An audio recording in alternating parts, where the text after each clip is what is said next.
Hello everyone, आशा करती हूँ आप सब अच्छे से होंगे, खूब अच्छे से तैयारी चल रही होगी। तो आज का आप हमारा टॉपिक देख पा रहे हैं, we are going to do NCERT series. NCERT series में हम एक चैप्टर कंप्लीट कर चुके हैं, एटॉमिक स्ट्रक्चर हम कंप्लीट तरीके से पूरा कर चुके हैं।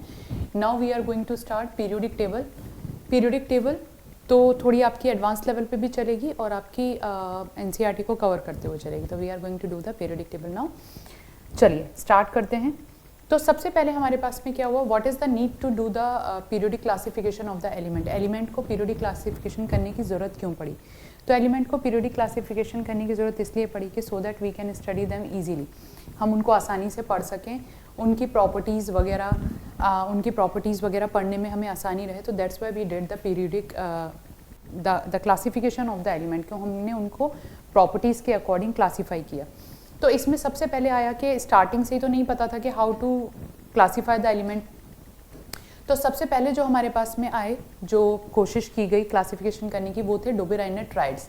डोबेराइनर ने क्या किया, 3-3 के ग्रुप बनाए और 3-3 के ग्रुप एलिमेंट को इस तरीके से बनाए कि अगर हम फर्स्ट और थर्ड एलिमेंट का लिथियम, जैसे कि यहाँ पे 3 के ग्रुप ये हैं, लिथियम, सोडियम और पोटेशियम, तो ये इन्होंने इस तरीके से बनाए कि अगर हम फर्स्ट और थर्ड एलिमेंट के एटॉमिक मासेस का एवरेज निकालें तो वो मिडिल वाले के एवरेज एटॉमिक मास के इक्वल होता है। जैसे कि अगर हम देखते हैं लिथियम का 7 है और पोटेशियम का 39 है, डिवाइडेड बाय 2 करेंगे तो आपके पास में आएगा ये 7 और 7 14 और 16, तो ये आपके पास में आएगा 46, डिवाइडेड बाय 2 ये आपके पास में आ गया 23। तो ये सोडियम के बराबर है, यानी कि अगर आप फर्स्ट और थर्ड के एटॉमिक मासेस की एवरेज निकालेंगे तो थर्ड के बराबर है। बाकी उन्होंने पीरियोडिक प्रॉपर्टी के बारे में यहाँ पे कुछ नहीं कहा था। तो that doesn't give any information about the chemical and the physical property of element. तो इससे कोई फ़ायदा नहीं हुआ, ज़्यादा अरेंज भी नहीं कर पाए इस तरीके से, 1 या 2 ही ग्रुप बना पाए। उसके बाद में नेक्स्ट हमारे पास में आता है Mendeleev Newland law of octave. बहुत अच्छा काम किया था इन्होंने। कहा element are arrange according to atomic weight every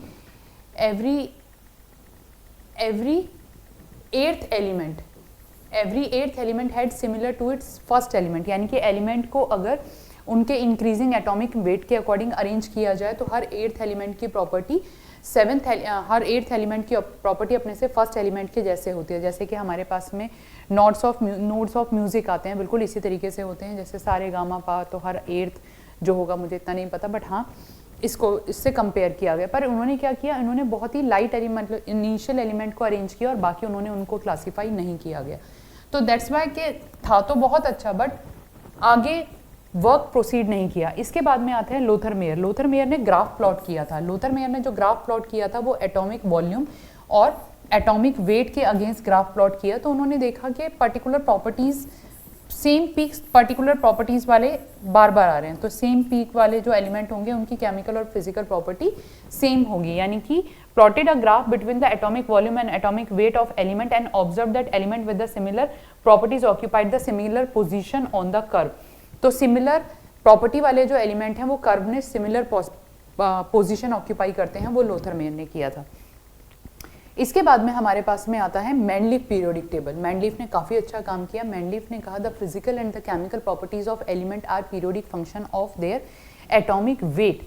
element को उनके केमिकल और फिजिकल प्रॉपर्टी के, यानी कि एलिमेंट को अगर उनके एटॉमिक वेट के इंक्रीजिंग ऑर्डर में अरेंज किया जाए, एटॉमिक वेट यानी कि उनका number of proton plus number of neutron, या एवरेज एटॉमिक वेट भी ले सकते हैं, तो उनकी केमिकल और फिजिकल प्रॉपर्टी दोबारा रिपीट होती रहती हैं। पीरियोडिक फंक्शन से मतलब क्या, पर्टिकुलर टाइम के बाद में वही केमिकल और फिजिकल प्रॉपर्टी दोबारा रिपीट होती रहती हैं।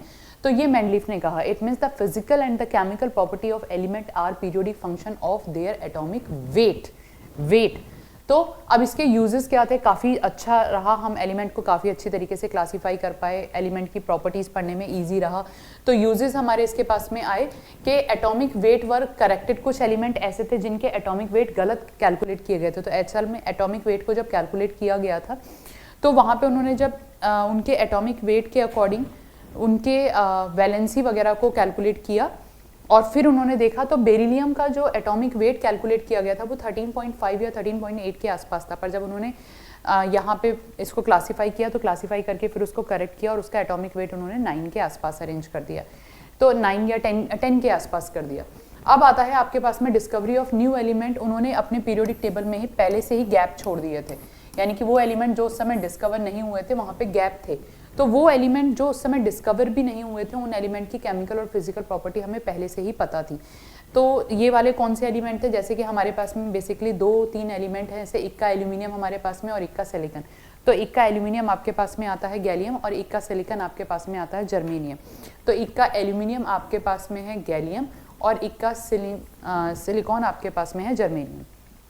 इसके बाद में आपके पास में आता है, इसमें डिफेक्ट क्या क्या थे। इसमें डिफेक्ट हमारे पास में क्या थे, पोजीशन ऑफ हाइड्रोजन। सबसे पहली बात, हाइड्रोजन की पोजीशन में कॉन्ट्रडिक्शंस थे, क्योंकि हाइड्रोजन की प्रॉपर्टी फर्स्ट ग्रुप से भी मैच करती है, एल्कली एलिमेंट से भी मैच करती है और हैलोजन से भी मैच करती है। तो अभी भी हाइड्रोजन की पोजीशन, हाइड्रोजन को ये प्रॉपर तरीके से क्लासीफाई नहीं कर पाए।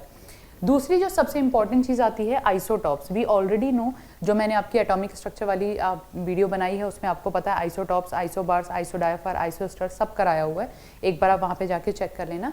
आइसोटॉप्स हमारे पास में होते हैं element with the same atomic number but different mass number. तो अगर, क्योंकि आप एलिमेंट को उनको एटॉमिक वेट के अकॉर्डिंग अरेंज कर रहे हैं, तो मास नंबर के अकॉर्डिंग जब आप उन्हें अरेंज करेंगे तो आइसोटॉप्स डिफरेंट डिफरेंट मास वाले हैं। यानी कि अगर आपके पास में 1H1 है, 1H2 है और 1H3 है, तो इन तीनों के एटॉमिक मास अलग हैं, तो तीनों को पोजीशन देनी चाहिए थी, पर मेंडिफ ने ऐसा नहीं किया। यानी कि मेंडिफ की इस आइसोटॉप में जो पोजीशन देने की जो इन्होंने क्लासीफाई किया था, वो आइसोटॉप को पोजीशन नहीं दी, जबकि इनके डेफिनेशन के अकॉर्डिंग पोजीशन देनी चाहिए थी। लेंथेनॉइड्स और एक्टिनॉइड्स के बारे में इन्होंने कुछ नहीं कहा। उसके बाद में इरेगुलरिटी इन द प्लेसमेंट, कुछ एलिमेंट को गलत भी प्लेस किया गया। जैसे कि एग्जांपल हमारे पास में आता है, आर्गन का जो एटॉमिक वेट है वो 39.9 है, जबकि पोटेशियम का जो ऑर्गेनिक एटॉमिक वेट है वो 39 है। तो आर्गन को पोटेशियम से पहले पोजीशन दे दी गई, जबकि आर्गन को पोटेशियम के बाद में पोजीशन देनी चाहिए थी, क्योंकि इंक्रीजिंग एटॉमिक वेट की टर्म में हम कर रहे थे। तो ये भी इनके डिफेक्ट थे। इसके बाद में क्यों ऐसा हो रहा है कि प्रॉपर्टी बार बार रिपीट हो रही है, वो इस चीज़ को भी एक्सप्लेन नहीं कर पाए थे। तो अब आते हैं मोजले, जो कि मैं पहले ही डिस्कस कर चुकी हूँ। एटॉमिक स्ट्रक्चर वाली जब मैंने वीडियो बनाई थी तो मैंने बताया था, मोजले ने एक एक्सपेरिमेंट किया था और उन्होंने बताया कि जो उसमें से एक्सरेज एमिट हो रही थी, वो जो एक्सरेज हैं, वो एक्सरेज आपकी जो एक्सरेज एमिट हो रही थी, वो जो एक्सरेज हैं उनकी जो वेवलेंथ है वो मेटल पे डिपेंड कर रही थी। जो भी सब्सटेंस आप ले रहे थे उस पे ले रही थी, डिपेंड कर रही थी।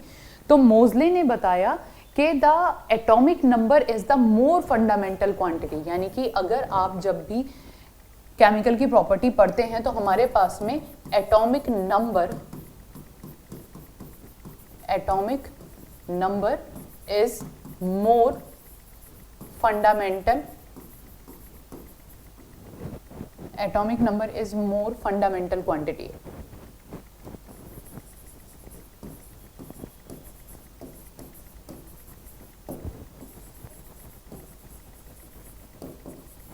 तो ये ज़्यादा फंडामेंटल क्वांटिटी, तो इसलिए हम इसे मॉडर्न पीरियोडिक टेबल भी कहते हैं, लॉन्ग फॉर्म पीरियोडिक टेबल भी कहते हैं, या मोजले पीरियोडिक टेबल भी कहते हैं। तो हमें पता चला the physical and the chemical properties of element are, the physical and the chemical properties of element are periodic function of their atomic number. यानी कि एलिमेंट को अगर उनके एटॉमिक नंबर के इंक्रीजिंग ऑर्डर में अरेंज किया जाता है तो उनकी फिजिकल और केमिकल प्रॉपर्टी कुछ टाइम के बाद में बार बार रिपीट होती रहती है। पीरियोडिक फंक्शन से मतलब है कुछ टाइम के बाद में वो बार बार रिपीट होती रहती हैं। तो the physical and the chemical properties of element are periodic function of their atomic number. अब आते हैं यहाँ से मेन जो आपके पास में जिसमें से क्वेश्चंस आते हैं। वैसे ये सारा आपका पास में इंट्रोडक्शन था जो कि हम 9th-10th में भी बता देते हैं। अब जब हम मॉडर्न पीरियोडिक टेबल को पढ़ते हैं तो मॉडर्न पीरियोडिक टेबल में हमारे पास में 7 पीरियड हैं। अगर आप देखना चाहते हैं तो you can see here also कि अगर मैं देखूं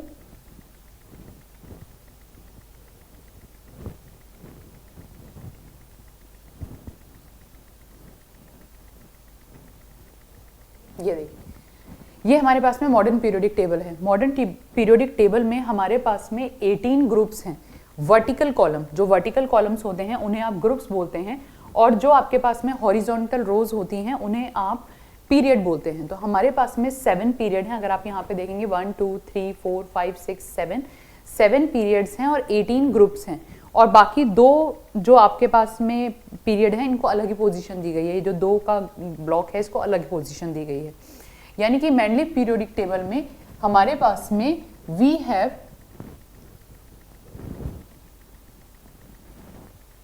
तो मेंडलीव पीरियोडिक टेबल में we have 7 periods and 18 group. तो 7 हॉरिजॉन्टल रोज होती हैं, ये वाली आपकी हॉरिजॉन्टल रोज हैं और ये वाली आपके पास में वर्टिकल कॉलम है। तो इस तरीके से आपके पास में ये 7 पीरियड और 18 ग्रुप्स आते हैं। इसके बाद में आता है आपके पास में मैजिक नंबर। मैजिक नंबर आप कैसे डिफाइन करते हैं? मैजिक नंबर डिफाइन करने के लिए आपके पास में किसी भी एलिमेंट के, जब आप पीरियोडिक टेबल में एलिमेंट को,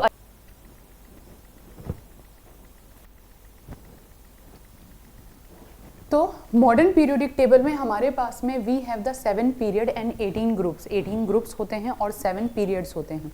18 ग्रुप वर्टिकल कॉलम है और 7 पीरियड आपकी हॉरिजॉन्टल रोज हैं। अब मैजिक नंबर क्या होते हैं? मैजिक नंबर होते हैं, आपको किसी भी ग्रुप के एटॉमिक नंबर अगर निकालने हो तो वहां से आप एटॉमिक मैजिक नंबर के थ्रू निकाल सकते हैं। जैसे कि आपको दिया hydrogen, lithium, sodium, potassium, rubidium, caesium, francium, आपको इन सबके एटॉमिक नंबर निकालने हैं। तो हर ग्रुप के लिए आप इस तरीके से यूज कर सकते हैं। पर ग्रुप जब भी आप पीरियोडिक टेबल करेंगे उससे पहले उसका पूरा आइडिया ले लेना। तो ये हलीना के रब का सफर आ गया, ये आ गया 1, 1 + 2 करेंगे तो आपके पास में आएगा 3, 3 + 8 करेंगे 11, 11 + 8 करेंगे 19, 19 + 18 आप करेंगे तो आपके पास में आएगा 37, 37 + 18 आप करेंगे तो आपके पास में आएगा 55 और 55 + 32 आप करेंगे तो आपके पास में आ जाएगा 87। तो इस तरीके से आप सबके एटॉमिक नंबर निकाल सकते हैं। ये फर्स्ट ग्रुप है। इसके बाद में अगर आप सेकंड ग्रुप ले लो तो बी मक्का सर 12, ये आपको सबको पता है कि आपको मतलब पूरा दे रखा है, तो मैं इसलिए यहाँ पे वो सब चीज़ें नहीं कराऊंगी। तो ये आपके पास में आता है, तो ये आपके पास में आ गया बी मक्का सर 12। तो बहुत इजी है। अब यहाँ पे 4 कर दो, यहाँ 12 कर दो, यहाँ पे 20 कर दो, यहाँ पे 38 कर दो, यहाँ आपका 56 हो गया और ये आपके पास में 88 हो गया। तो एक एक आगे बढ़ाते चले तो इस तरीके से आप सबके एटॉमिक नंबर निकाल सकते हैं। एटॉमिक नंबर याद होने चाहिए, इट्स नेसेसरी, वो आपको याद होने ही चाहिए। अब क्या हुआ, 100 के बाद में जब एटॉमिक नंबर और ज़्यादा एलिमेंट डिस्कवर होने लगे तो फिर कॉन्ट्रडिक्शंस होने लगे कि अलग अलग साइंटिस्ट कहने लगे, वो अपनी अपनी लॉयल्टी दिखाने लगे कि नहीं मैंने डिस्कवर किया, मैंने डिस्कवर किया। तो IUPAC ने इस चीज़ को करेक्ट करने के लिए क्या किया, वहाँ पे उन्होंने अपना नॉमेनक्लेचर कर दिया, यानी कि वो एलिमेंट जिनके एटॉमिक नंबर 100 से ज़्यादा हैं तो उनके एटॉमिक नंबर के लिए उन्होंने कुछ रूल दे दिए। रूल कैसे किए कि अगर आपके पास में फॉर एग्जाम्पल मेरे पास में 112 है तो 112 के लिए आप क्या करोगे, 1 के लिए आप लिखोगे अन, उसके बाद में फिर दोबारा 1 के लिए आप लिखोगे अन और 2 के लिए लिखोगे आप बाई और यम, IUM आप अपनी तरफ से लगा दोगे तो अन बाई यम आपका नाम आ गया।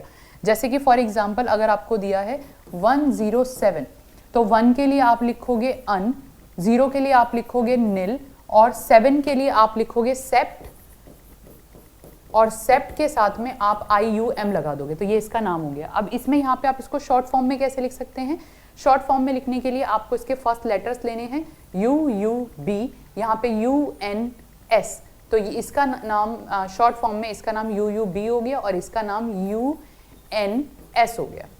ठीक है, ये आया हुआ क्वेश्चन है, अगर जेई के बच्चे हैं या नीट के बच्चे हैं दोनों के लिए ये क्वेश्चन आया हुआ है, ये तो आपको ये पता होना चाहिए।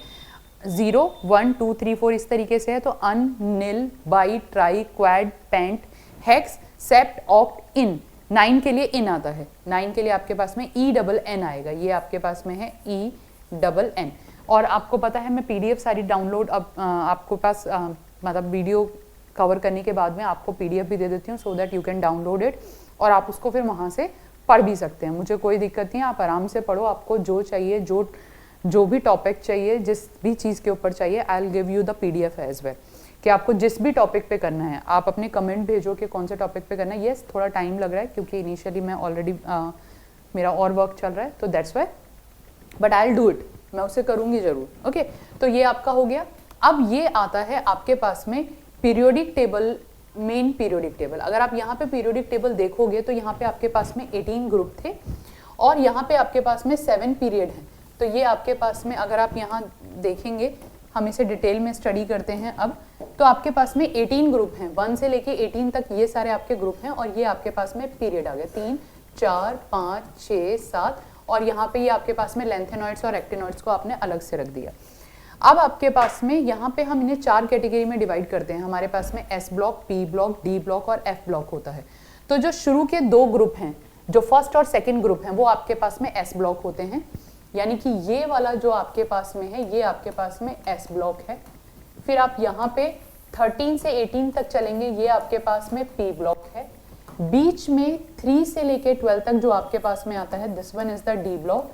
और ये वाले जो आपके पास में 2 अलग से रॉ दी गई हैं, this one is the F block. तो ये आपके पास में पूरे पीरियोडिक टेबल में इस तरीके से 4 ब्लॉक होते हैं। अब ये जो ब्लॉक्स हैं, इसमें जो एलिमेंट आते हैं, इनके जनरल इलेक्ट्रॉनिक कॉन्फ़िगरेशन पे क्वेश्चंस आते हैं। तो इनके जनरल इलेक्ट्रॉनिक कॉन्फ़िगरेशन क्या है? These are the general electronic configuration. General electronic configuration से मतलब क्या है कि उस ग्रुप में जो जो एलिमेंट आ रहे हैं उनका कॉन्फ़िगरेशन क्या क्या होगा। जैसे कि एस ब्लॉक है, एस ब्लॉक में आपके पास में 2 ग्रुप हैं, ग्रुप 1 और ग्रुप 2। ग्रुप 1 में वो वाले सारे एलिमेंट होंगे जिनका जो इलेक्ट्रॉनिक कॉन्फ़िगरेशन होगा वो NS1 होगा। NS1 से मतलब क्या है? आपके पास में 1S1 हो सकता है, 2S1 हो सकता है, 3S1 हो सकता है, 4S1 हो सकता है, 5S1, 6S1 और 7S1। तो जो अभी हमने लास्ट उसमें किया भी था, आप देख सकते हैं। अगर मैं यहाँ पे लूँ, इन सबके इलेक्ट्रॉनिक कॉन्फ़िगरेशन करूँ, ये फर्स्ट ग्रुप है। तो लिथियम के पास में जब आप लिथियम का इलेक्ट्रॉनिक कॉन्फ़िगरेशन करोगे, हाइड्रोजन का आपको पता है 1S1 आएगा, लिथियम का आपके पास में 2S1 आएगा, सोडियम का आपके पास में 3S1 आएगा। पूरा करने के बाद में हाइड्रोजन 1S1, लिथियम का 1S2, 2S2, 1S2, 2S1 आएगा। फिर सोडियम का आप करेंगे 1S2, 2S2, 2p6, 3S1 आएगा। तो ये जितने भी एलिमेंट हैं, इनकी जो n के नंबर चेंज होते चले जाएंगे। n is the number of outer most shell, this is the number of outer most shell. तो n की वैल्यू आपके पास में चेंज होती चली जाएगी और उसके अकॉर्डिंग आप उसका एटॉमिक नंबर आपको पता चल जाएगा। ऐसे ही आप जब सेकेंड ग्रुप के लिए करेंगे तो वहां पे आपके पास में NS2 आएगा। n की वैल्यू बदलते चले जाओ, सबसे बाहर वाली शेल में s में 2 इलेक्ट्रॉन आएंगे, क्योंकि जब लास्ट इलेक्ट्रॉन s में आ रहा होता है तो हम उसे NS2 NS1 बोलते हैं। मतलब जिसमें भी आ रहा है, s ब्लॉक क्यों बोल रहे हैं? क्योंकि जो उसका लास्ट इलेक्ट्रॉन है वो s में आ रहा है, तो उसे हम NS1 NS2 बोलते हैं। अगर लास्ट इलेक्ट्रॉन p में आ रहा है तो उसे हम p ब्लॉक वाला एलिमेंट बोलते हैं। अगर लास्ट इलेक्ट्रॉन d में आ रहा है तो d ब्लॉक वाला एलिमेंट बोलते हैं। अगर लास्ट इलेक्ट्रॉन f में आ रहा है तो उसे f ब्लॉक वाला एलिमेंट बोलते हैं। ठीक है, तो अब यहाँ पे आपके पास में आता है p ब्लॉक। p ब्लॉक का general electronic configuration NS2 NP126 है, यानी कि आपका यहाँ पे NP1 होगा, NP2, NP3, NP4, NP5, NP6। ये आप इस तरीके से करेंगे तो आपके पास में NS2, NS1, NP1, NP2, NP3, NP4, NP5, NP6 इस तरीके से आएगा। तो इसका जनरल इलेक्ट्रॉनिक कॉन्फ़िगरेशन आपके पास में हो जाएगा NS2 NP126। तो इसलिए आपके पास में P ब्लॉक में 6 ग्रुप्स होते हैं जो कि 13 से लेके आपके 18 तक चलते हैं। फिर आपके पास में आता है D ब्लॉक। D ब्लॉक का जनरल इलेक्ट्रॉनिक कॉन्फ़िगरेशन हमारे पास में आता है N-1 D1 to 10 NS0 to 2, N-1 D1 to 10 और NS0 to 2। अब यहाँ पे आपको इलेक्ट्रॉनिक कॉन्फ़िगरेशन ढंग से करना आना चाहिए, तभी आप इसको कर सकते हैं। मैं 11th क्लास वाले बच्चों के लिए बोल रही हूँ, क्योंकि थोड़ी जल्दबाजी में करते हो तो फिर गड़बड़ हो जाती है। ओके, तो जब आप डी ब्लॉक का इलेक्ट्रॉनिक कॉन्फ़िगरेशन कर रहे थे तो मैंने आपसे कहा था कि जल्दबाजी में नहीं करना है, जल्दबाजी में करोगे तो गड़बड़ हो जाएगी। तो यहाँ पे हम थोड़ा सा इसको डिस्कस कर लेते हैं। जैसे कि फॉर एग्जांपल अगर आपको स्कैनेडियम दिया है, स्कैनेडियम का आपका इलेक्ट्रॉनिक कॉन्फ़िगरेशन करना है।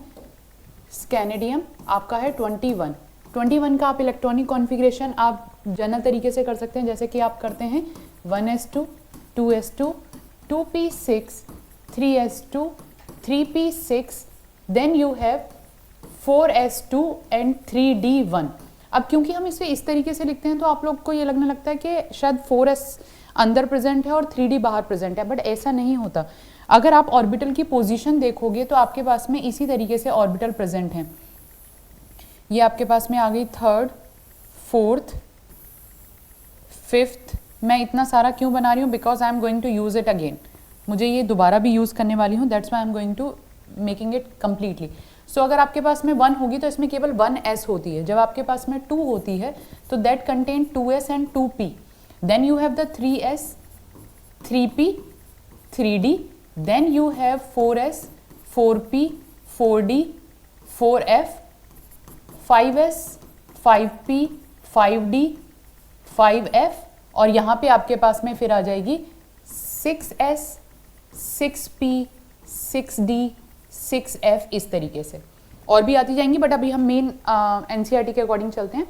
अब क्या हुआ यहाँ पे कि you have to follow the aufbau rule. Aufbau rule के according the energy of the 4s orbital is less than 3d। तो फिलिंग आप इस तरीके से करते हैं, जिसकी एनर्जी कम होती है पहले आप उसमें इलेक्ट्रॉन फिल करते हैं। So because the energy of 4s orbital is less than 3d। अब या तो पूरा आप आफ्बाउ बनाओ या फिर आप n+l रूल से देख लो।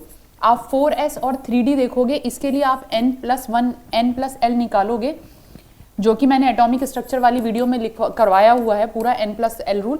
तो ये आपके पास में आएगा 4 + 0, दिस इज 4, और यहाँ पे आपके पास में आएगा 3 + 2, क्योंकि s के लिए 0, p के लिए 1, d के लिए 2 होता है, तो 3 + 2 5। n+l के अकॉर्डिंग 3d की वैल्यू ज़्यादा है, 4s की कम है, तो दैट्स वाई 4s की एनर्जी कम होगी, 3d की ज़्यादा होगी। तो यहाँ पे जब आप एनर्जी की फिलिंग करते हैं, इलेक्ट्रॉन की फिलिंग करते हैं, तो पहले इलेक्ट्रॉन 4s में आते हैं, 3d में आते हैं, मतलब पहले 4s में जाते हैं फिर 3d में जाते हैं। दैट्स वाई इनका जो जनरल इलेक्ट्रॉनिक कॉन्फ़िगरेशन आपके पास में आता है वो आता है n-1 d 1 to 10 और ns 0 to 2। ठीक है, अब d1 to 10 तो आपको समझ आ गया, d1 से लेके d10 तक आप पूरा चलेंगे, d1 d2 d3 इस तरीके से। यानी कि अगर मैं ले लूँ स्कैनेडियम, टाइटेनियम, वेनेडियम, क्रोमियम, मैग्नीज, शक्ति, वक्रमन, फिकोनिकुजन,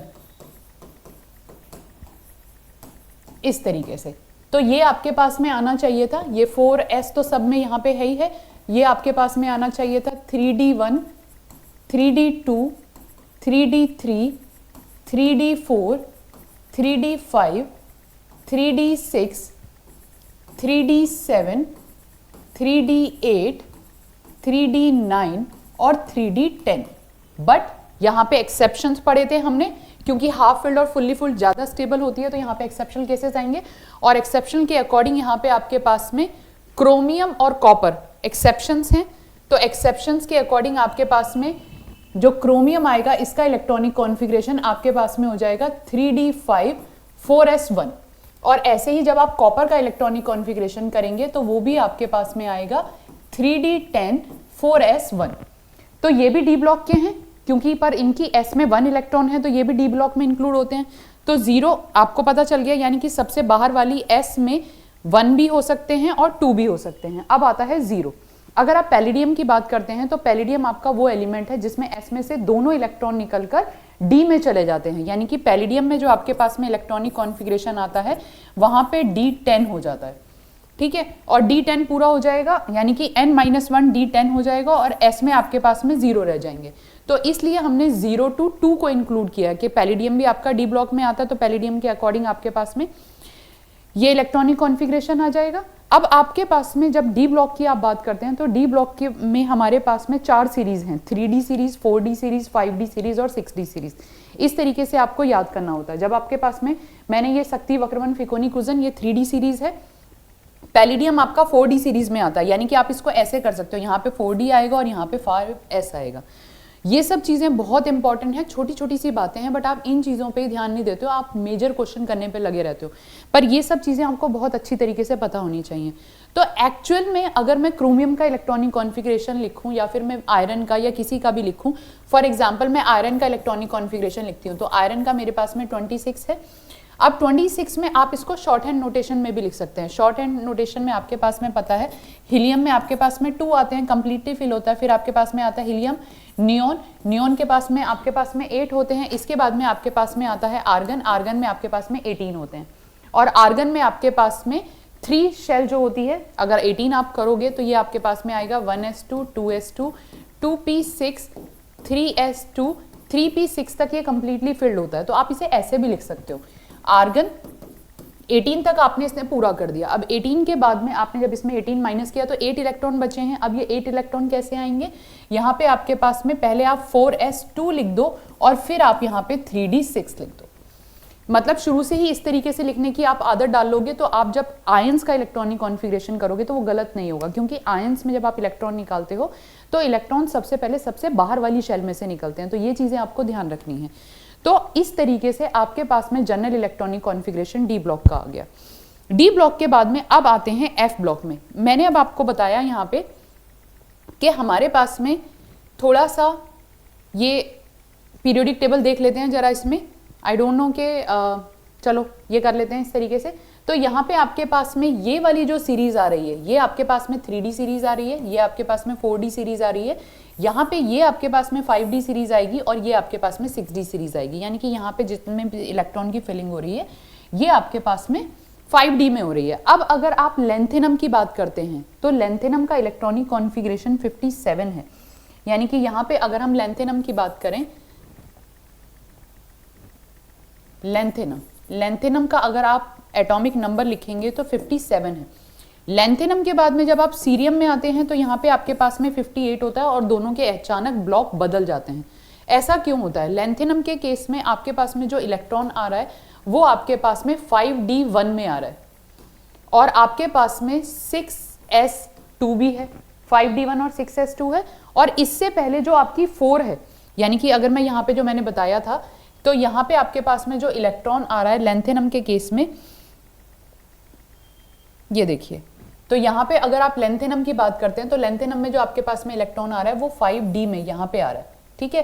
पर इससे पहले यहाँ पे 5f भी है, फिर ये 5f है और फिर आपके पास में यहाँ पे 6s भी है। तो यहाँ पे जो इलेक्ट्रॉन है 6s1 और 5D1। अब एक मिनट यहाँ पे जरा मैं कुछ बताने की कोशिश कर रही हूँ आपको। अगर मैं 5D की बात करूँ तो 5D के लिए n+l आपके पास में होता है 5 + 2 7। और अगर आप 6s की बात करेंगे तो इसमें आपके पास में 6 + 0 = 6। और अगर आप यहाँ पे 5f की बात करेंगे तो 5f के लिए आपके पास में आएगा 5 + 3 8। तो n+l के अकॉर्डिंग आपके पास में 5D में आ गए इलेक्ट्रॉन। 5D में इलेक्ट्रॉन आने के बाद में आपके पास में 6s, अगर आपके पास में 2 की वैल्यू सेम होती है तो आप इलेक्ट्रॉन की फिलिंग वहां पे करोगे, मतलब n+l के लिए अगर दो एलिमेंट की वैल्यू सेम आ रही है तो आप पहले फिलिंग वहां पे करोगे जहां पे आपके पास में n की वैल्यू ज्यादा है, ठीक है। तो पहले इसलिए हम 6s में करते हैं। 6s के लिए आपके पास में n+l की वैल्यू 6 आ गई। फिर आप 5D में करते हो, 5D आपकी कंप्लीट हो गई तो 5D आपके पास में पूरी हो गई। 5D के बाद में आपके पास में अब यहाँ पे लेंथेनम और लेंथेनम से आगे सीरियम का क्या केस आ जाता है। अब आप F5F की बात करो तो हम यहाँ पे क्या करते हैं, ये आपके पास में जो इलेक्ट्रॉनिक कॉन्फ़िगरेशन आ रहा है ये लेंथेनम का आ रहा है। बट लेंथेनम के बाद में जब हम सीरियम की बात करते हैं तो यहाँ पे आपके पास में 4f1 आएगा, 5d1 आएगा, 6s2 आएगा। अभी मैं एक्सेप्शन पे नहीं जा रही हूँ, थोड़ा सा सिंपल सी बात करते हैं। अगर मैं 4f की बात करूँ तो 4 0 1 2 3 फ्लोरीन के f ब्लॉक के लिए आपके पास में आएगा 3, 4 + 3 7। अगर आप 5d के लिए बात करोगे तो 4 + 2 ये भी 7 है। यहाँ पे मैंने शायद गलत लिख दिया, हाँ ये 5f ले ली थी मैंने, ठीक है। ये आपके पास में आ गई 4f, तो 4f के लिए 4 + 3 और 5 + 2 दोनों 7 हैं। अब दोनों के लिए 7 हैं तो पहले इलेक्ट्रॉन आपके पास में 4f में आना चाहिए था, तो why electron coming into the 5d। Lanthanum के केस में 5d में इलेक्ट्रॉन क्यों आ रहा है, ये बहुत ही एडवांस लेवल का क्वेश्चन है, 11th वाले बच्चों के लिए नहीं है। बट हाँ, अगर आप जेई मेंस की तैयारी करें, नीट की तैयारी करें तो they can ask this question कि according to aufbau the electron should come into the 4f। जब आप लेंथेनम की बात करते हैं तो लेंथेनम में यहाँ पे आपने 4f खाली क्यों छोड़ दी है, आपने 5d में इलेक्ट्रॉन की फिलिंग क्यों करी है। तो according to this is not following according to aufbau rule. Aufbau rule के अकॉर्डिंग पहले आपको 4f में इलेक्ट्रॉन फिल करने चाहिए थे, फिर आपको 5d में करने चाहिए। तो अगर आप पीरियोडिक टेबल देखते हो तो यू कैन सी देयर कि यहाँ पे हमारे पास में लेंथेनम है जो कि d में आ गया है। तो आफ्बाउ रूल के अकॉर्डिंग जिसके लिए n+l की वैल्यू कम होती है तो पहले आपको इलेक्ट्रॉन उसमें फिल करने चाहिए थे, और दोनों की अगर सेम है तो जिसके लिए n की वैल्यू कम होती है यानी कि प्रिंसिपल क्वांटम नंबर की वैल्यू कम होती है तो पहले इलेक्ट्रॉन उसमें फिल करने चाहिए था। तो 5d में क्यों आ गया। अब एक्चुअली यहाँ पे होता क्या है, इससे पहले नोबल गैसेस का बहुत इंपॉर्टेंट रोल है यहाँ पे। अगर हम इससे पहले बात करते हैं तो आपके पास में जेनॉन आता है, जेनॉन है, जेनॉन आपका कंप्लीट इलेक्ट्रॉनिक कॉन्फ़िगरेशन है, फुल्ली फिल्ड है, 54 है, जो कि बहुत स्टेबल है। अगर आप इसकी बात करोगे तो जेनॉन के केस में आपके पास में ये कंप्लीटली फिल्ड है। तो यहाँ पे जब जेनॉन के बाद में, तो जेनॉन की अपनी ऑर्बिट अपनी शेल है, अपनी शेल में जो इलेक्ट्रॉन है वो कंप्लीटली फिल्ड है। यानी कि अगर आप जेनॉन की बात करते हो तो मैंने यहाँ पे ये इसलिए बनाया था, अगर आप जेनॉन की बात करते हो तो जेनॉन कौन सा है आपका, जेनॉन आपके पास में कौन से पीरियड का एलिमेंट है, कौन से पीरियड का एलिमेंट है, तो जेनॉन आपके पास में आएगा 5th पीरियड का एलिमेंट। यानी कि जेनॉन के केस में आपकी 5p6 और 5s2 है। यानी कि जेनॉन का जब आप इलेक्ट्रॉनिक कॉन्फ़िगरेशन करते हो तो जेनॉन का इलेक्ट्रॉनिक कॉन्फ़िगरेशन लास्ट वाला ही मैं लेती हूं, तो ये आपके पास में आता है 5s2 5p6। अब जेनॉन की 5d खाली पड़ी है और जेनॉन की 4f भी खाली पड़ी है। यानी कि इससे अंदर वाली ये जो 4f है, अगर मैं इसको कर दूं तो ये 4f भी खाली पड़ी है। तो पहले तो इलेक्ट्रॉन 4f में आना चाहिए था, देन कंपैरिजन टू 5d, क्योंकि दोनों के लिए n प्लस l की वैल्यू सेम है। ये आपके पास में 5 + 2 आएगी, ये 4 + 3 आएगी, 7 आएगी। तो 5d में पहला इलेक्ट्रॉन इसलिए आ जाता है because the xenon has very stable configuration, बहुत ही स्टेबल है। तो अपने आप को स्टेबलाइज करने के लिए वो यहाँ पे इस तरीके से शो करता है। जेनॉन के केस में आपके पास में 4, ये आपके पास में है 4s2, एक मिनट जरा, तो जेनॉन के ये लिखा हुआ है मैंने यहाँ पे, तो जेनॉन के केस में आपके पास में ये 5s2 5p6 है, 5d खाली पड़ी है यहाँ पे, और यहाँ पे अंदर 4f भी खाली पड़ी है। अब अगर आप इलेक्ट्रॉन इस 4f में फिल कर रहे हो तो यानी कि ये अपनी स्टेबिलिटी को खो देगा। ये जो 5s2 और 5p6 वाली चीज है उसकी स्टेबिलिटी खो जाएगी जैसे कि आप इसमें 4f में इलेक्ट्रॉन फिल करोगे। तो पहली बार यहाँ पे स्टेबिलिटी के लिए जो इलेक्ट्रॉन की फिलिंग होती है वो 5d1 में होती है, बट इसके बाद में आपके पास में अफबाउ रूल फॉलो होता है और इलेक्ट्रॉन आपके 4f में आने लगते हैं। तो दैट्स वाई लेंथेनम के बाद में आप जब लेंथेनम में करते हो तो 5d1 करते हो, जबकि आप सीरियम में करते हो तो आप 4f1 करते हो। क्लियर? तो ये रीजन इसलिए था कि लेंथेनम में आपका क्यों इस तरीके से हो जाता है कि 5d में आ जाते हैं।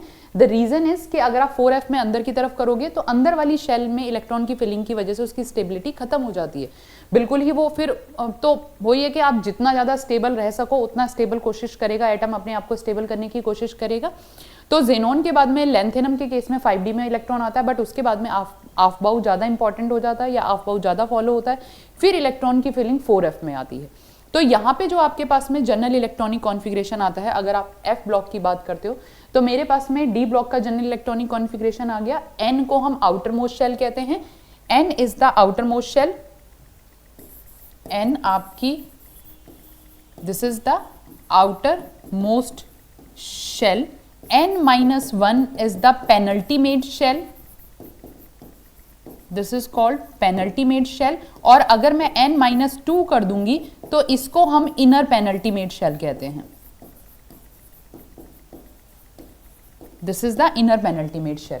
तो जब आप f ब्लॉक का कॉन्फ़िगरेशन देखेंगे, जनरल इलेक्ट्रॉनिक कॉन्फ़िगरेशन देखेंगे, तो यहाँ पे n-2 f1 to 14, n-1 d0 to 1 और ns2। तो इसमें तो बहुत सारे एक्सेप्शन है, एक बार लेके सारे कर दो ताकि आपको ध्यान रहे। और ये पूछे जाते हैं, मैं इसीलिए आपको बार बार पूछ रही हूँ, बार बार कह रही हूँ, f ब्लॉक को आपको बहुत ध्यान से करना है।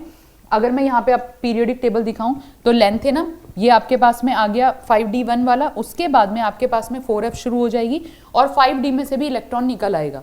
फिर आप उसको तब तक करेंगे 5f2 4f2 4f3 4f5 4f6 4f7, जैसे ही 4f7 आएंगे तो बीच वाले जो दो होते हैं वो आपके ज़्यादा स्टेबल हो जाते हैं। ये मेरे ख्याल से आपको ढंग से दिखना चाहिए शायद, बट आई डोंट नो कि इट्स करेक्ट, मतलब ये आपको ढंग से दिख रहा है कि नहीं दिख रहा है। तो आप SM और EU जब आप लेते हैं तो उस केस में EU और GD जब आप लेते हैं, यानी कि जब आप EU और GD लेंगे तो आपको दोनों केस में यहाँ पे 4f7 और 4f7 आ जाएगा। फिर यहाँ 5d में भी एक इलेक्ट्रॉन चला जाएगा। तो फिर ये आपको ध्यान रखने हैं, ठीक है। तो ये अधिकतर पूछे जाते हैं, ये इंपॉर्टेंट हैं, these are the important case. तो इस तरीके से आपको पहले पूरी पीरियोडिक टेबल का इलेक्ट्रॉनिक कॉन्फ़िगरेशन करना है। पीरियोडिक टेबल याद कर लो, उसके बाद में उन सबका इलेक्ट्रॉनिक कॉन्फ़िगरेशन करो। जब तक आप 3-4 बार उसे लिख के इलेक्ट्रॉनिक कॉन्फ़िगरेशन नहीं करोगे तब तक ये चीज़ें आपको समझ नहीं आएंगी।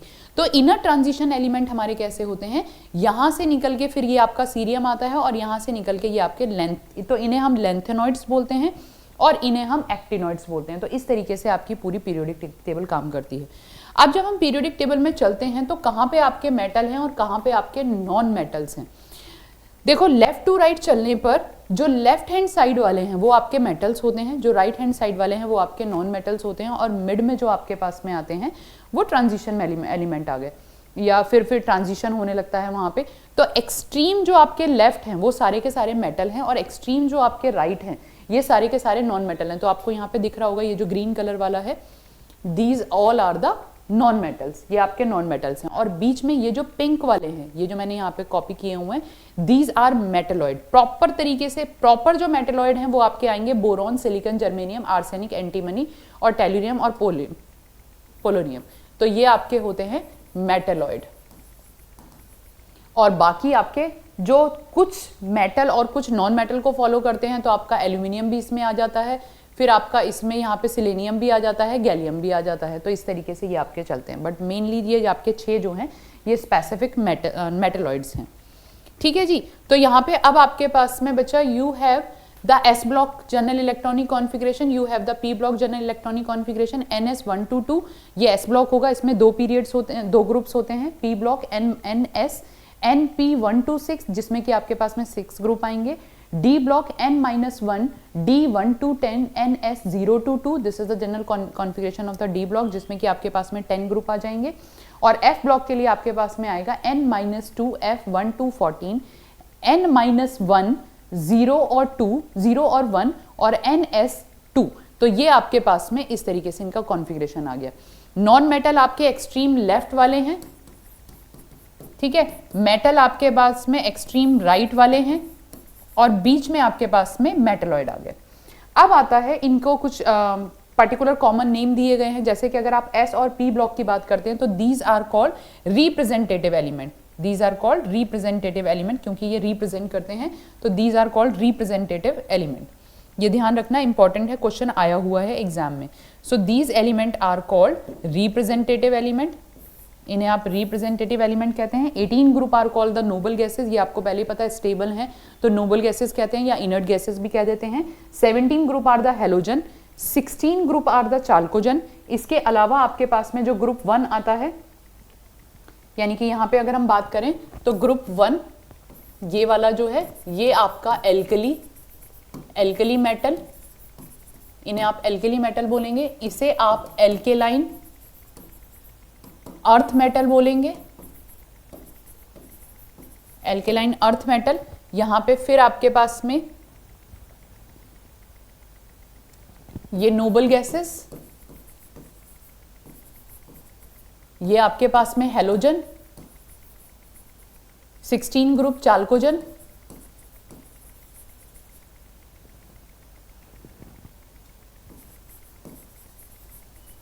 और अगर आप 15 ग्रुप को लेते हैं तो इन्हें पिनेकोजन बोलते हैं। तो ये आपके पास में जनरल इलेक्ट्रॉनिक कॉन्फ़िगरेशन। तो ये पूरा का पूरा एस और P, these are called representative element, इन्हें आप बोलते हैं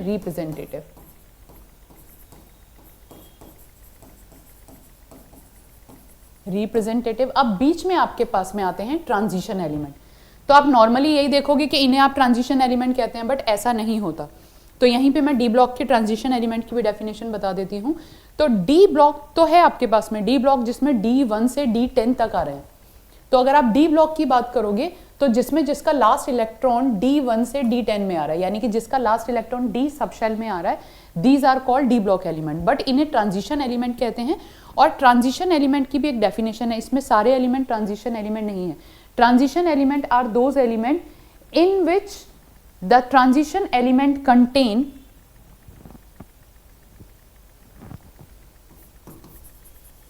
these element contain incomplete d orbital, incomplete d subshell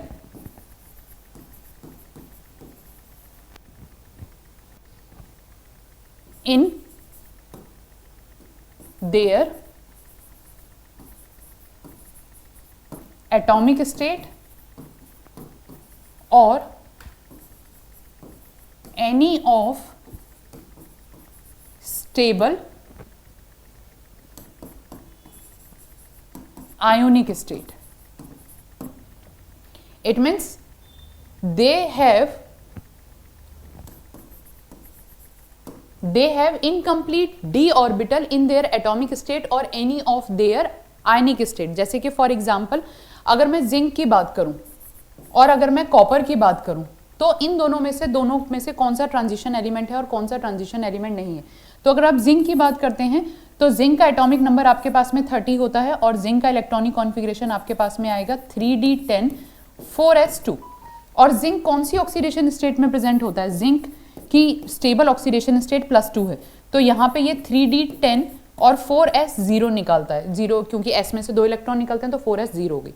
अब अगर मैं कॉपर की बात करूं तो आप कहोगे कॉपर भी ट्रांजिशन एलिमेंट नहीं है। अगर हम डेफिनेशन की बात करते हैं तो उसके अकॉर्डिंग बात करते हैं, इलेक्ट्रॉनिक कॉन्फ़िगरेशन आपके पास में आ रहा है 3d10 4s1, ठीक है। तो क्योंकि इसमें d में 10 कंप्लीट हो गए तो ये भी ट्रांजिशन एलिमेंट नहीं है। बट डेफिनेशन क्या कह रही है कि they have incomplete d orbital in either of their atomic state और any of stable ionic state. But अब क्या है, कॉपर 2 तरीके के ऑक्सीडेशन स्टेट शो करता है, वैसे तो एक और शो करता है बट अभी मैं जनरली ही बात कर रही हूँ Cu+2 एंड Cu+1। अब Cu+1 में इसका इलेक्ट्रॉनिक कॉन्फ़िगरेशन आपके पास में आ जाएगा 3d10 4s0। बट अगर मैं Cu+2 की बात करूंगी तो यहाँ पे इसका इलेक्ट्रॉनिक कॉन्फ़िगरेशन आता है 3d9 4s0। अब यहाँ पे ये इनकम्प्लीट हो गया और ये इसकी स्टेबल ऑक्सीडेशन स्टेट है, ये इसकी एक स्टेबल ऑक्सीडेशन स्टेट है। तो कॉपर आपका ट्रांजिशन एलिमेंट है जबकि जिंक आपका ट्रांजिशन एलिमेंट नहीं है, that is not a transition element, not a transition element and this comes into a transition element। ये आपका ट्रांजिशन एलिमेंट है, ओके इस तरीके से हो गया। अब क्या है, कौन कौन से एलिमेंट ट्रांजिशन एलिमेंट में नहीं आते हैं, जंग कद होगी जिंक कैडमियम मरकरी। तो आपको zinc cadmium mercury are not the transition element, zinc cadmium mercury are not transition element।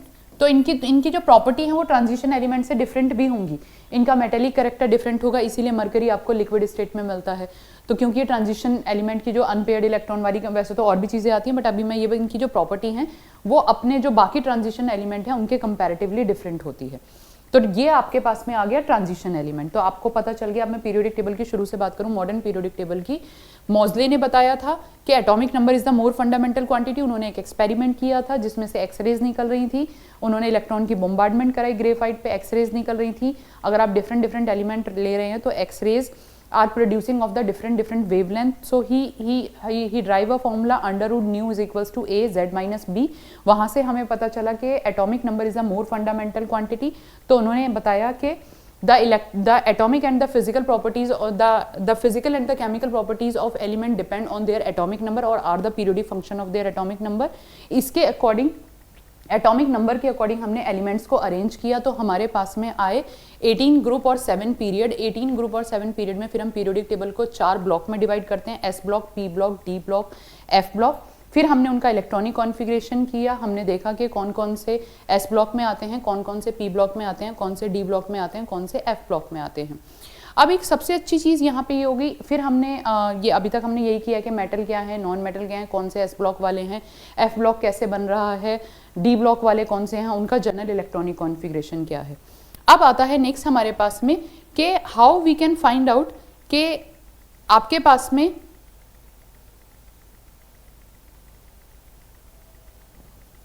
Next we have के एक्सप्लेनेशन ऑफ द पीरियोडिसिटी।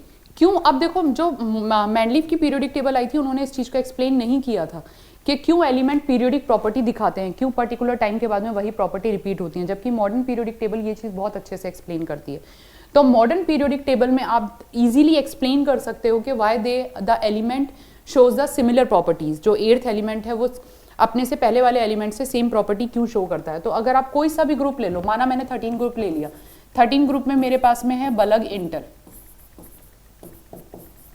ठीक है। अब अगर मैं इसका इलेक्ट्रॉनिक कॉन्फ़िगरेशन करूंगी तो मेरे पास में आएगा 1s2 2s1 1s2 2s2 2p1, ठीक है, ये 5 हो गया। एल्यूमिनियम का आपके पास में होता है 13, तो ये आपके पास में आएगा 1s2 2s2 2p6 3s2 3p1। तो इस वाले ग्रुप का जो जनरल इलेक्ट्रॉनिक कॉन्फ़िगरेशन है वो है ns2 np1।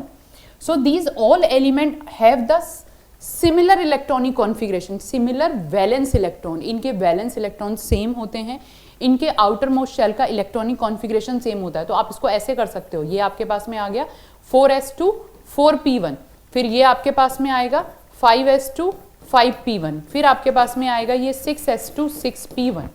तो इस तरीके से आपके, क्योंकि इनके वैलेंस इलेक्ट्रॉन सेम होते हैं, that's why they are representing the same chemical property and the physical property. तो दिस इज कॉल्ड कॉज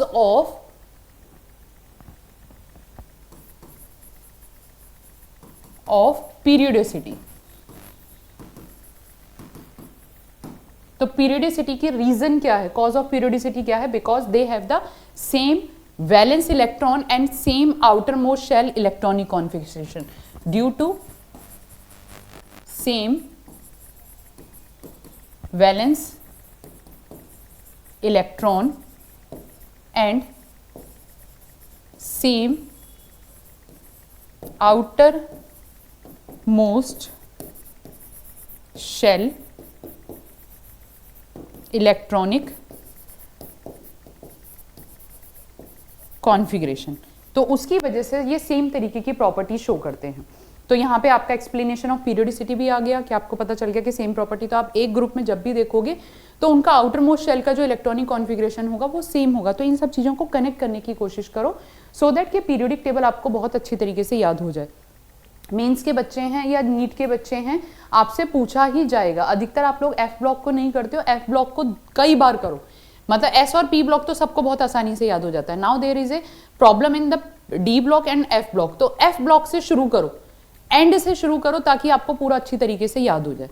अब आता है हमारे पास में नेक्स्ट, एफ ब्लॉक को हम इनर ट्रांजिशन एलिमेंट बोलते हैं क्योंकि इनके जो इलेक्ट्रॉन है, जो लास्ट इलेक्ट्रॉन है वो n-2 में आते हैं, इनर पेनल्टीमेट शेल में आते हैं। तो हमने इसका इलेक्ट्रॉनिक कॉन्फ़िगरेशन किया था n-2 f 1 2 14 n-1 d 0 और 1 ns2। तो ये आपकी आउटर मोस्ट शेल है, this is your outer most shell, this one is penultimate shell, ये आपकी पेनल्टीमेट शेल है, and this one is inner penultimate shell.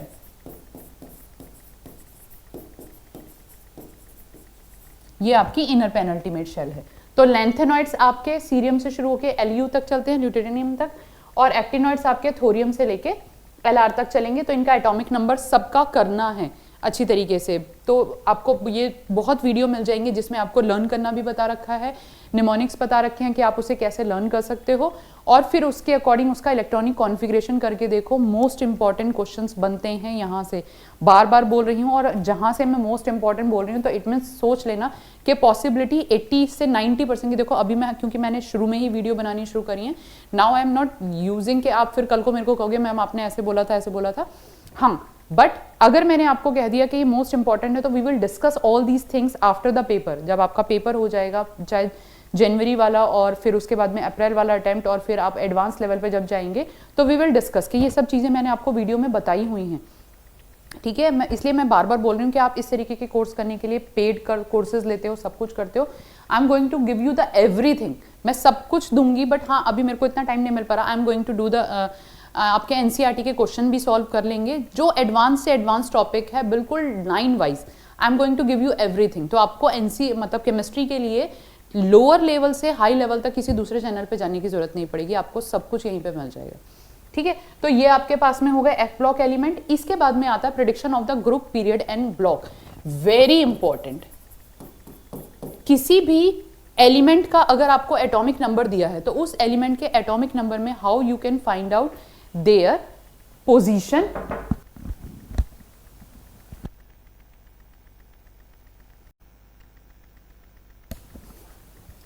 Okay.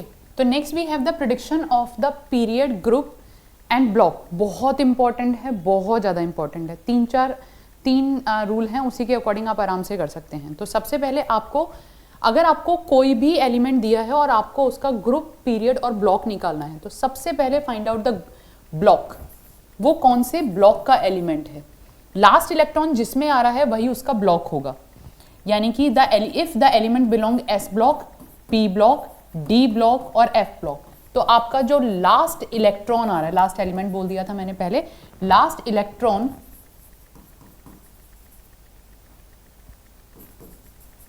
Comes in whatever subshell.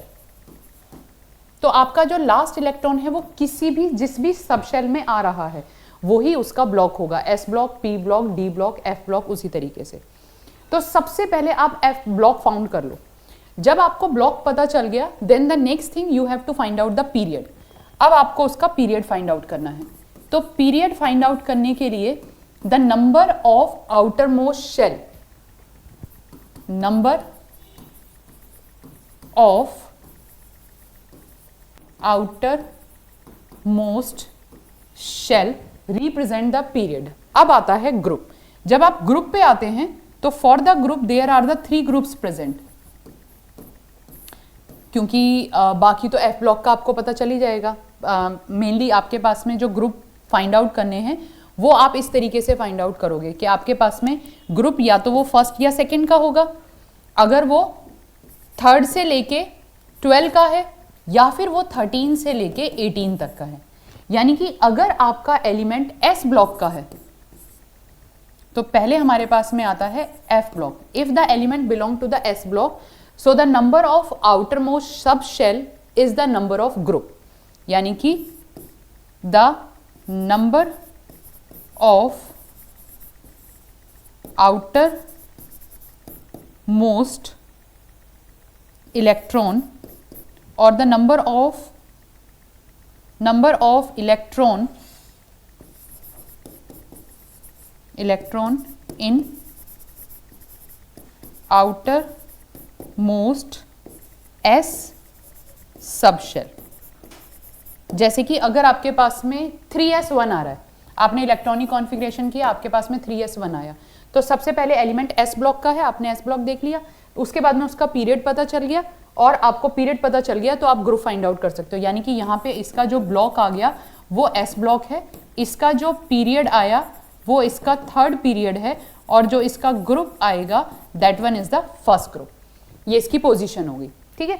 अब आता है अगर आपके पास में एलिमेंट पी ब्लॉक का है, यानी कि next you have if the element belong to the P block.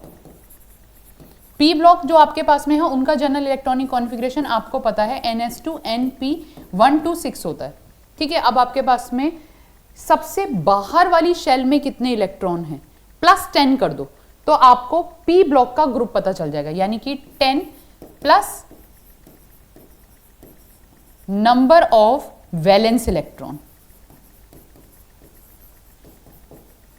तो यहां से आपके पी ब्लॉक पता चल जाएगा कि वो पी का कौन सा ग्रुप है। अब आते हैं डी ब्लॉक पे। जब भी आपको ये पता चल गया डी ब्लॉक का एलिमेंट है, पीरियड आपको पता चल गया, अब डी ब्लॉक के लिए आपको ग्रुप बताना है।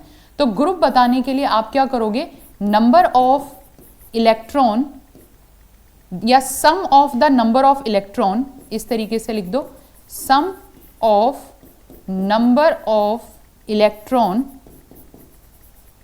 इन n-1d एंड ns। n-1d में कितने इलेक्ट्रॉन हैं और n की s में कितने इलेक्ट्रॉन हैं। इसको थोड़ा सा और अच्छे से लिख देती हूँ ताकि आपके नोट्स अच्छे से बन जाएं, एंड ns। तो अब ले लेते हैं कुछ एग्जाम्पल ले लेते हैं ताकि आपको पता चले। जैसे कि फॉर एग्जाम्पल अगर मैंने ले लिया, मुझे दिया हुआ है क्रोमियम ही ले लेते हैं, जो कि एक्सेप्शनल केस में अधिकतर लेती हूँ क्योंकि ताकि आपको ये अच्छे से याद हो जाए। क्रोमियम का पता करना है, यहाँ पे क्लोरीन का पता करना है, और यहाँ पे आपको मैग्नीशियम का पता करना है। इन तीनों के आपको ग्रुप, पीरियड और ब्लॉक पता करने हैं। तो क्रोमियम का एटॉमिक नंबर आपको पता है 24 है, क्लोरीन का 17 है और मैग्नीशियम का 12 है। सबसे पहले इलेक्ट्रॉनिक कॉन्फ़िगरेशन किया, मैग्नीशियम से शुरू कर रही हूँ। 1s2 2s2 2p6 3s2। सबसे बाहर वाला इलेक्ट्रॉन किसके अंदर आ रहा है, एस के अंदर आ रहा है, यानी कि ब्लॉक आपको पता चल गया, the element belong to the S block. इसके बाद में अब इस एलिमेंट का आपको पीरियड पता करना है, तो पीरियड विल बी 3rd, क्योंकि सबसे बाहर वाली जो शेल है वो 3rd है। इसके बाद में अब आपको इसका ग्रुप फाइंड आउट करना है।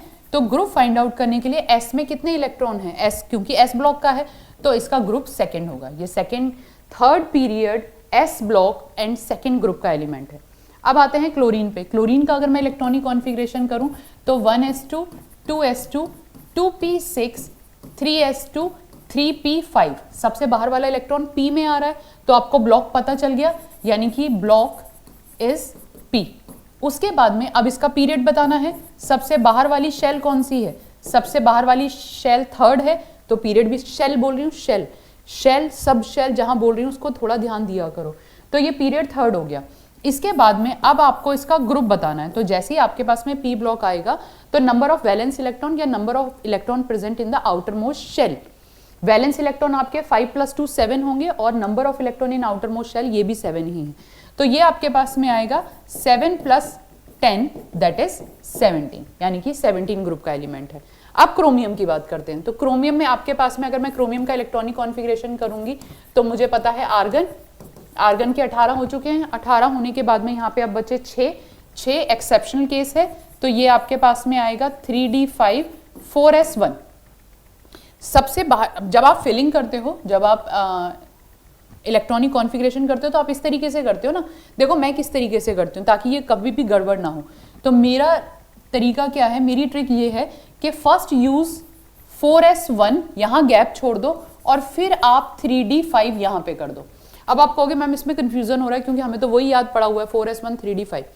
देखो मैं केवल चैप्टर इस उस पे नहीं करा रही हूँ कि आप अभी कर रहे हो, आप आगे भी केमिस्ट्री करोगे। You are going to do the coordination chemistry. Coordination chemistry में बार बार इलेक्ट्रॉनिक कॉन्फ़िगरेशन करोगे, उसके आयंस बनाओगे तो वहां पे फिर ट्रिक ही काम आती है। तो शुरू से ही इस तरीके की आदत डालो कि आप जब आयंस का इलेक्ट्रॉनिक कॉन्फ़िगरेशन करो तो वो उसी तरीके से सही तरीके से आए। अब आपको क्रोमियम के केस में सबसे जो लास्ट वाला इलेक्ट्रॉन है वो डी में आ रहा है। तो देखो अब यहाँ पे कंफ्यूज मत होना, मैं दोबारा इसको बता रही हूँ। जब आप फिलिंग करते हो तो आप पहले 4s1 लिख दो और फिर जो लास्ट वाला इलेक्ट्रॉन आया है वो 3d5 में, मतलब 3d में आया, तो d में आया है तो आपका जो ब्लॉक हो गया that block is the d block. अब आपको पता है d ब्लॉक है तो आपके पास में पीरियड कौन सा हो गया, जो सबसे बाहर वाली शेल है, सबसे बाहर वाली शेल फोर्थ है तो आपका पीरियड फोर्थ होगा। और इसके बाद में अगर आपको इसका ग्रुप निकालना है तो you have to do the sum of the number of electron present in the d n-1 d and ns। तो 5 + 2 ये आपके पास में आ गया, 5 + 1 दैट इज 6। तो ये आपके पास में इसका जो ग्रुप आ गया वो 6 ग्रुप का आ गया।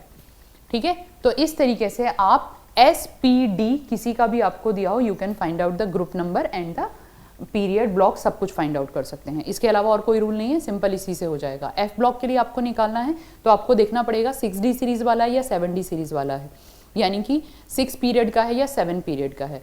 और उसके लिए जो ग्रुप आता है वो हमेशा थर्ड ग्रुप आता है क्योंकि थर्ड ग्रुप के बाद में ही वो आगे से निकल रहे हैं। तो इस तरीके से आप उसको एडवांस लेवल वाला भी कर सकते हैं। ठीक है, ये अगला क्वेश्चन हो गया। नेक्स्ट आता है पीरियोडिक ट्रेंड्स। अब आता है कॉज ऑफ पीरियोडिसिटी, क्या रीजन है। कॉज ऑफ पीरियोडिसिटी में आपको पहले ही बता चुकी हूँ कि उनका जो आउटर मोस्ट इलेक्ट्रॉन है, जो outer most valence electron and outer most configuration is same, that's why they have the similar chemical and the physical property. तो पर्टिकुलर टाइम के बाद में वही कॉन्फिग्रेशन, वही वैलेंस इलेक्ट्रॉन रिपीट होता रहता है तो केमिकल प्रॉपर्टी और फिजिकल प्रॉपर्टी भी सेम ही रहती हैं। अब आता है trends. Trends in the properties of the element. Trends क्या है कि आप एटॉमिक रेडियस के क्या ट्रेंड्स आते हैं, आपके आयनाइजेशन एंथैल्पी क्या होती है, ये सब चीजें। तो सबसे पहले हमारे पास में आता है एटॉमिक रेडियस। एटॉमिक रेडियस क्या है, the distance from nucleus to outer most shell. Nucleus से सबसे बाहर वाली शेल जहां पे इलेक्ट्रॉन प्रेजेंट हैं, the distance from nucleus to the outer most shell where the electron are present, this is called atomic radius. तो मैं इसको लिख देती हूं जरा, डिस्टेंस फ्रॉम